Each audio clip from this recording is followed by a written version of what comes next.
तो स्वागत है आपका पाठशाला में। आज हम कर रहे हैं 4th नंबर क्वेश्चन। तो ये क्या पूछ रहा है, find the maximum frequency and minimum wavelength. Frequency maximum है तो वेवलेंथ छोटा ही होगा, of X rays produced by a 30 kilowatt electrons. Okay, इसका मतलब क्या है, ये जो तुम्हारा न्यूक्लियस है ना, तो न्यूक्लियस के इस तरह अंदर बाहर कर रहा है एक इलेक्ट्रॉन जिसका एक फ्रीक्वेंसी है, ठीक है ना। तो उसकी वजह से कितना प्रोड्यूस्ड हो रहा है, तो यहाँ पे X ray produced by 30 kilo watt. तो यहाँ पे हमारे पास किलो वोल्ट इलेक्ट्रॉन्स दिया है, दैट इज़ हियर हमारे पास एक जो चीज़ हमें दिख रहा है वो है पोटेंशियल दिया है। स्टॉपिंग है कि क्या है वो नहीं बताया, बस पोटेंशियल बता रहा है। पोटेंशियल बताने का दो मतलब होता है कि वो तुम्हें वर्क बताना चाहता है। So V is equal to 30 kilo के लिए आ गया 10⁻³ और वोल्ट, ठीक है। V फॉर वोल्ट तो कितना हो गया 3 इंटू 10⁻⁴ वोल्ट, इतना बता रहा है और आपसे पूछ रहा है फ्रीक्वेंसी बताओ। तो as we know potential is work बट्टा चार्ज। यहाँ पे इलेक्ट्रॉन बोल रहा है तो इलेक्ट्रॉन का चार्ज लिख दिया, तो वर्क कितना कर सकता है वो V इंटू ई। पोटेंशियल 3 इंटू 10⁻⁴ और इलेक्ट्रॉन पे चार्ज कितना होता है याद करो 1.6 इंटू 10⁻⁻19, डन है क्या। तो यहाँ पे 4 तो सेम ये तो सिंपल चीज़ है ना, या तो कर सकते हो। सो 10⁻⁻19 और यहाँ पे +4। सो 3 6 18, 3 1 3, दैट इज़ 4.8 इंटू 10⁻, कितना बनेगा यहाँ पे -15 जूल, डन। ये हमने कैलकुलेट कर लिया कि वर्क कितना कर सकता है वो। अब देखो हमसे लेकिन पूछा है फ्रीक्वेंसी बताओ। सो फ्रीक्वेंसी के लिए हमें पता है as we know energy is equal to h mu होता है ना। म्यू यहाँ पे फ्रीक्वेंसी है, जितना वर्क कर सकता है मतलब वो ज़्यादा काम कर सकता है, उसके पास ज़्यादा एनर्जी, कितना एनर्जी है, इतना एनर्जी है। तो इसको यहाँ पे लिखो, तो एनर्जी की जगह में हम इस क्वांटिटी को यूज़ कर रहे हैं। -15 is equal to Planck's constant सबको पता है 6.6 10⁻⁻34, और नहीं पता है तो तुम्हारे CBSE बोर्ड में दिया जाएगा ये सारी चीज़ें, ठीक है। तुम्हारे पेपर के स्टार्टिंग में लिखा होता है सारा चीज़ें, JEE में नहीं लिखा होता लेकिन। तो ए क्वांटिटी डिवाइडेड बाई ये वाला क्वांटिटी 6.6 इंटू 10⁻⁻34। हमेशा की तरह हम जैसे सॉल्व करते थे वैसे ही करेंगे। 4.8 बटा 6.6 इंटू 10⁻, ये रहा -15, ये उस ऊपर जाएगा तो +34, डन है क्या। सेम पॉइंट के बाद नंबर्स हैं तो इसको हम लोग डायरेक्ट लिख सकते हैं 48/66, और यहाँ पे सॉल्व आउट करेंगे तो 34 में से 15 को हटाना है हमें, तो ये बन गया 2, ये बन गया 14, तो 5 6 7 8 9 10 11 12 13 14, तो 9 आ गया यहाँ पे 2 और 1, तो 10⁻19। क्या ये बात है क्लियर है। अब इसको डिवाइड कर लो, यहाँ पे ये जो डिवीजन इसको कर लो। सो 48 को किससे डिवाइड करना है 66 से डिवाइड करना है, छोटा नंबर है तो पॉइंट लिया 0 लग गया 48 एजेस। अभी 6 का टेबल है, 60 का टेबल जो पढ़ना है पढ़ो। 6 1 6 6 2 7 टाइम में देखो 6 7 42, 6 7 कितना होता है तुम पे 42,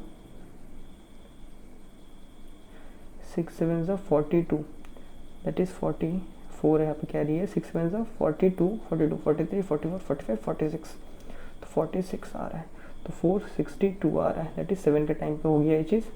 इसको माइनस कर लेंगे तो ये बन गया तुम्हारा 47, ये बन गया 10, तो यहाँ पे आ गया 8 और 18, एक पॉइंट था तो फिर से आ गया 6 2 टाइम्स में कट जाएगा, 6 2 12, 6 2 12 और एक 13 माइनस करेंगे, ये बन गया तुम्हारे पास 7 और ये बन गया 10, तो ये आ गया 8, तो 3 4 5 6 7, तो 48 आ रहा है, ठीक है।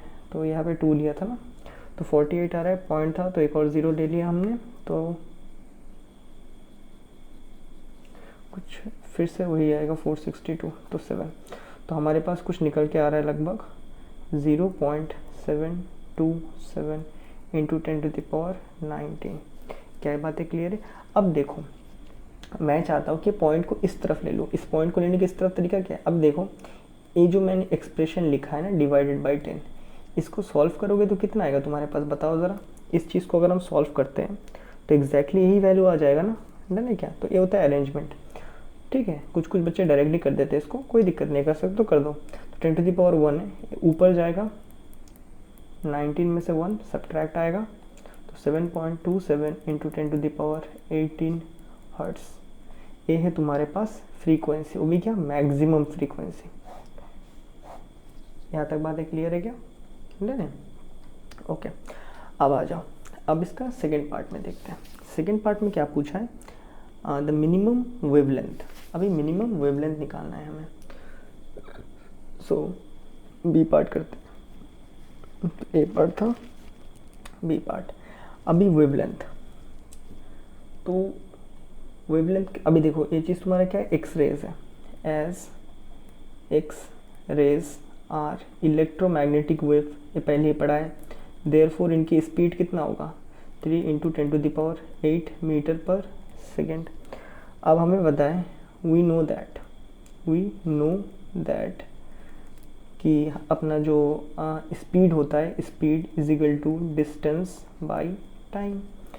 अब इस केस में अगर तुम ध्यान से देखो तो speed is equal to distance और टाइम, तो 1/t मतलब फ्रीक्वेंसी। तो यहाँ पे तुम्हें वेवलेंथ पूछा है, तो c बट्टा फ्रीक्वेंसी लिख दिया।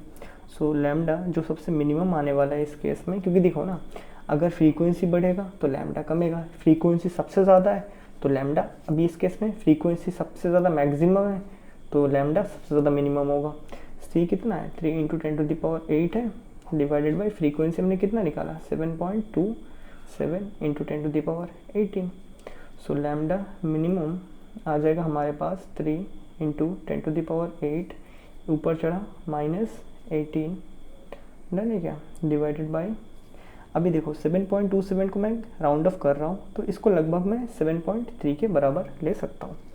सो लैम्डा मिनिमम, सो कितना हो जाएगा 3 बट्टा 7.3, इसको पॉइंट हटाऊँगा तो इसको एक 0 मिल जाएगा, और यहाँ पे 10 टू द पावर कितना बचता है, -10।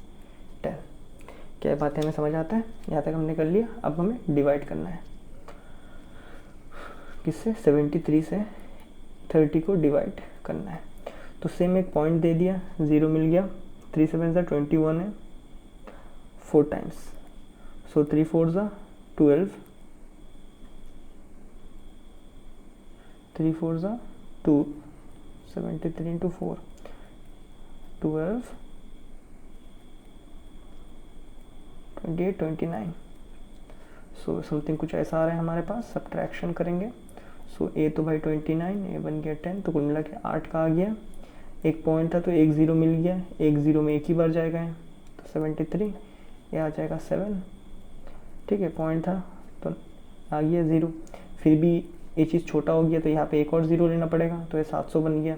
तो लगभग और कुछ 8 के आसपास कुछ जा सकता है, अप्रॉक्सीमेशन है, ठीक है, क्योंकि 7 10 तो 730 हो जाएगा ना, इसलिए देयरफॉर 8 या 9 के आसपास ही जाएगा। लैम्डा मिनिमम हम पे कितना आ रहा है, फिर इस क्वांटिटी को लिखेंगे 0.4108 into 10 to the power -10 metre.